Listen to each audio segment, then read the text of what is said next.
ओम नमो भगवते वासुदेवाय। भागवत पुराण पंचम स्कंद चौथा अध्याय। ऋषभ देव जी का राज्य शासन।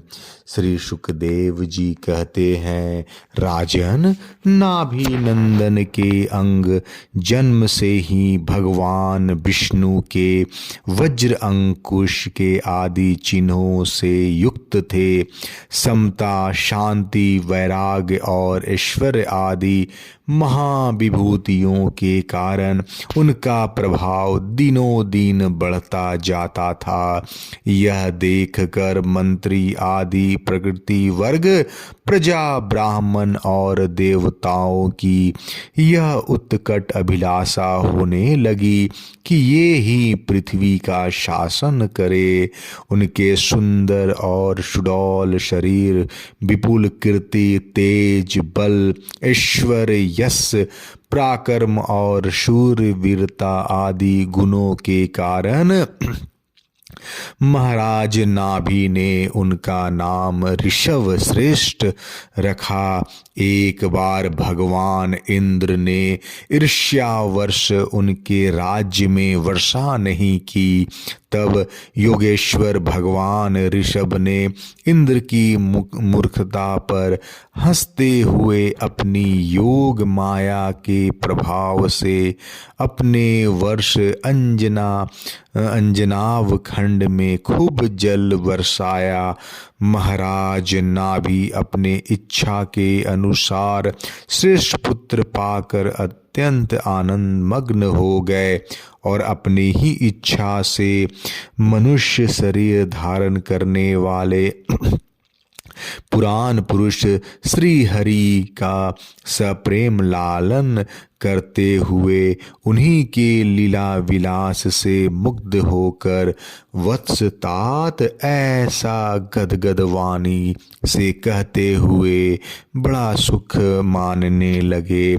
जब उन्होंने देखा कि मंत्रिमंडल, नागरिक और राष्ट्र की जनता ऋषभ देव से बहुत प्रेम करती है, तो उन्होंने उन्हें धर्म मर्यादा की रक्षा के लिए राज अभिषिक्त करके ब्राह्मणों की ही देख रेख में छोड़ दिया। आप अपनी पत्नी मेरु देवी के सहित बद्रिका आश्रम को चले गए। वहाँ अहिंसा वृत्ति से, जिससे किसी को उद्वेग न हो, ऐसी कौशल पूर्ण तपस्या और समाधि योग के द्वारा भगवान वासुदेव के नर नारायण रूप की आराधना करते हुए समय आने पर उन्हीं के स्वरूप में लीन हो गए। पांडुनंदन, राजा नाभि के विषय में यह लोकोक्ति प्रसिद्ध है। राजऋषि नाभि के उदार कर्मों का आचरण दूसरा कौन पुरुष कर सकता है। जिनके शुद्ध कर्मों से संतुष्ट होकर साक्षात श्री हरि उनके पुत्र हो गए थे। महाराज नाभि के समान ब्राह्मण भक्त भी कौन हो सकता है। जिनकी दक्षिणा आदि से संतुष्ट हुए ब्राह्मणों ने अपने मंत्र बल से उन्हें यज्ञशाला में साक्षात श्री विष्णु भगवान के दर्शन करा दिए।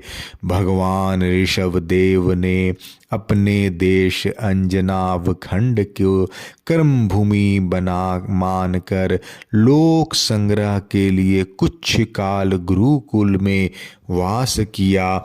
गुरुदेव को यथोचित दक्षिणा देकर गृहस्थ में प्रवेश करने के लिए उनकी आज्ञा ली।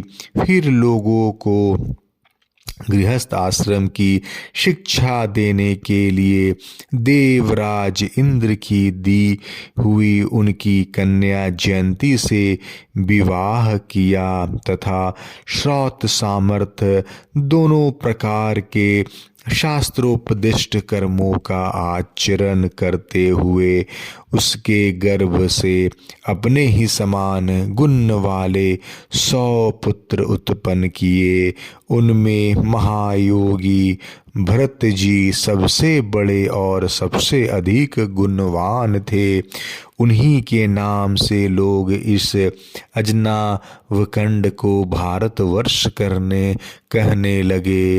उनसे छोटे कुशावर्त, इलावर्त, ब्राह्मवर्त, मलय, केतु, भद्रशन, इंद्रशप्रक, विदर्भ और किकट ये 9 राजकुमार शेष 90 भाइयों से बड़े एवं श्रेष्ठ थे। उनमें छोटे कवि हरि, अंतरिक्ष, प्रबुद्ध, पिपलायन, आविर्होत्र, द्रुमिल, चमस और करभाजन ये 9 राजकुमार भागवत धर्म का प्रचार करने वाले बड़े भगवत भक्त थे। भगवान की महिमा से महिमान्वित और परम शांति से पूर्ण इनका पवित्र चरित्र हम नारद वासुदेव संवाद के प्रसंग से आगे 11 स्कंद में कहेंगे। इनमें छोटे जयंती के 81 पुत्र पिता की आज्ञा का पालन करने वाले अति विनित महान विदग्ध और निरंतर यज्ञ करने वाले थे। वे पुण्य कर्मों का अनुष्ठान करने से शुद्ध होकर ब्राह्मण हो गए थे।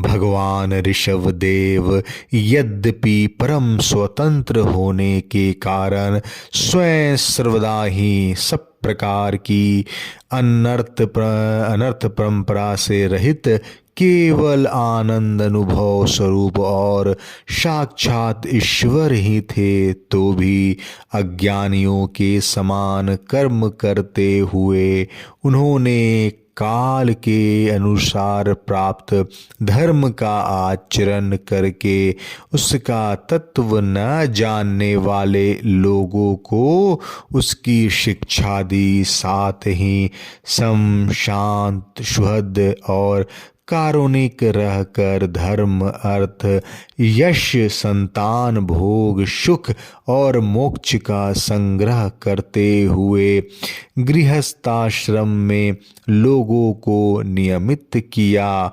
महापुरुष जैसे जैसे आचरण करते हैं दूसरे लोग उसी का अनुकरण करने लगते हैं। यद्यपि वे सभी धर्मों के सार रूप वेद के गुण रहस्य को जानते थे, तो भी ब्राह्मणों की बतलाई हुई विधि से साम दनादि नीति के अनुसार ही जनता का पालन करते थे। उन्होंने शास्त्र और ब्राह्मणों के उपदेशानुसार भिन्न भिन्न देवताओं के उद्देश्य से द्रव्य, देश, काल, आयु, श्रद्धा और ऋत्विज आदि से सुसंपन्न सभी प्रकार के 100 यज्ञ किए।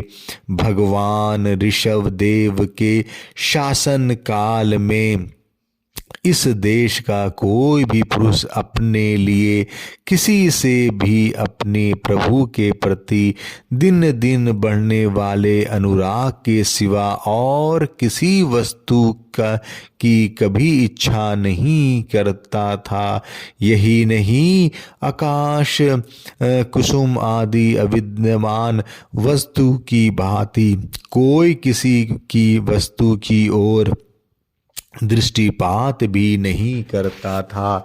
एक बार भगवान ऋषभ देव घूमते ब्रह्मार्त देश में पहुँचे।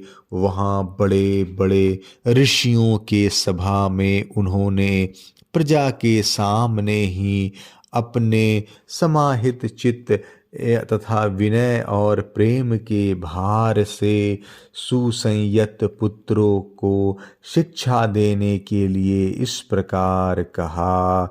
चौथा अध्याय समाप्त। जय श्री कृष्णा।